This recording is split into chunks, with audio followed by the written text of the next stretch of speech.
So ayan mga paps, magandang gabi po sa inyong lahat. So ito no, bibigyan na naman natin ng reaksyon dito sa hearing sa Blue Ribbon Committee no, kung saan ay inimbestigahan yan si yung pamilya ng Diskaya. Grabe mga paps no, ang lupit nito. So dito nga natulala na lang no, parang grabe nga sila no, kapag ganun talaga, may pera ka, bayad ka sa abogado no. Yung abogado naman wala naman yan pakialam no. Makatanggap lang yan ng pera doon mismo no sa kanilang kliyente. Wala yan no. Pero dito tingnan niyo na lang kung gaano kahalata no itong mga ito. Owner daw siya pero tingnan mo ha. St. Timothy, meron kayong ghost project sa Bulacan? Mr. Chair, wala po. Categorically. Tapos yung wawaw? Good morning po. Yan, itong yung wawaw na to. Ito yan. Parang iwan ko lang. Parang kinakabahan. Owner siya pero bakit ganun? No? Parang di makabasag pinggan. Pag dito sa Senate hearing. Yeah. Can you answer yes or no? Ghost project? Ghost project. It's a yes or no question, sir. Wow. You don't looking, even know? You're looking for your lawyers? Wow. Parang special child, no mga paps? Grabe. I invoke my right to self-incrimination, Your Honor. I invoke my right. Okay. Ano? Can you repeat your answer? Wow. Can you repeat your answer, Mr. Arevalo? I invoke my right for self-incrimination, Your Honor. My God. The question of the majority floor leader is very simple. Do you have any ghost project in any of the areas here in the Philippines? Dahil may mga usapin po na kakasuhan yung mga kontraktor ng DPWH po at parte ng ulat ng Senado na magpagrekomenda ng paghahain ng kaso laban sa resource person, ang payo ng aking mga abogado ay huwag magsalita sa panahon na ito dahil anumang... Tingnan mo naman kung gaano ka mabubuisit ka talaga pag ganun, no? Grabe talaga, no? Taxpayer tayo, no, mga paps, kaya may karapatan tayo dito. So tingnan nyo lang, ayan, no? Minimemorize, parang grade 1. So grabe. Pero kung magkulimbat ng pera, no, sa taong bayan, ay wala lang, no? Kasi napapalibutan ng abogado. Ayan, utos daw ng abogado, hindi daw siya magsalita. Ano ka? Grade 1? Kung wala ka kasing tinatago, for sure, straight to the point ka. Magsasalita ka talaga.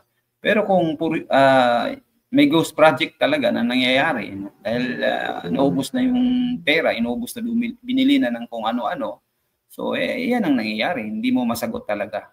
Mang pahayag ko sa pagsisiyasat. Sino utos sa'yo na huwag magsalita? May binabasa ka ba? Ginawa ko po, Your Honor. Ano?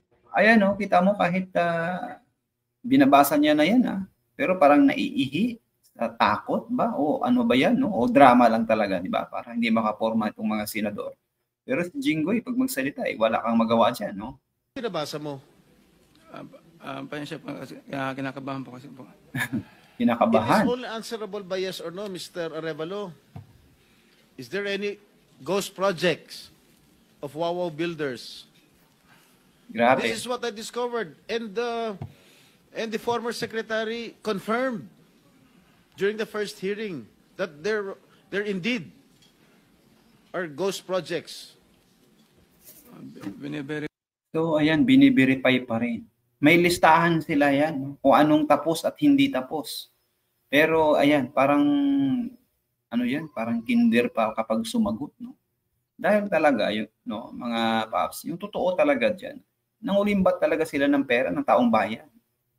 At syempre, no, actually sabi daw nila magtago ka na Julius Babaw. Totoo niyan, dapat magpasalamat pa tayo kay Julius dahil sa kanyang vlog, ayun, natuklasan, di ba? Actually 40 cars, pero ngayon 28 na lang luxury. Tapos daw nung tiningnan, dalawa na lang natira doon sa parking area, no, gallery ng mga cars. Grabe. Pa po namin, Your Honor, ang ano kung mayroon po. Ano ka ba sa Wawaw? Are you the owner? Oh. Yes po, Your And Honor. you should know. Tama. Majority You should Leader, know. it's your time, ha? Yes, Mr. Chairman. I'm just disappointed, Mr. Chairman, kasi pambira ka, sasagot ka ng ganyan, ghost project. Parang tinatanong ka kung tao ka, hindi mo alam kung tao ka. St. Timothy, Hindi niya alam kung tao siya kasi hayop siya. Ito pa. pambira ka, sasagot ka ng ganyan, ghost project. Parang tinatanong ka kung tao ka, hindi mo alam kung tao ka. Oh, ganun talaga. Kasi hindi niya masagot kasi totoo. Ayan, wala. Maraming ghost project. Oh. Biro mo ito national, no? yung project na to at parati yung kanilang kumpanya, yung 9 companies nila, laging nakakuha ng bidding. So may connection, di ba? So kung walang connection, bakit siya lagi nananalo? No? Alam niya, parang, may ganitong project, nangunguna agad. Grabe talaga yung kinulimbat ng pamilya ni Sara. No? Grabe. Anong masasabi niyo dito, no? Mga paps? Please comment down below. Ang lupit, no? Naubos na yung tax natin. Grabe. Basta, alam niyo, mahal-mahal ng binabawas sa ating sahod na tax. Pero ito lang pala. Pasikat pa. Nagnakaw ka na nga sa taong bayan. Ayan, pinasikat mo. Mabuti lang naman din, no? Kahit papaano at least na imbestigahan. Kung hindi, nga tayo mga Pilipino, di ba?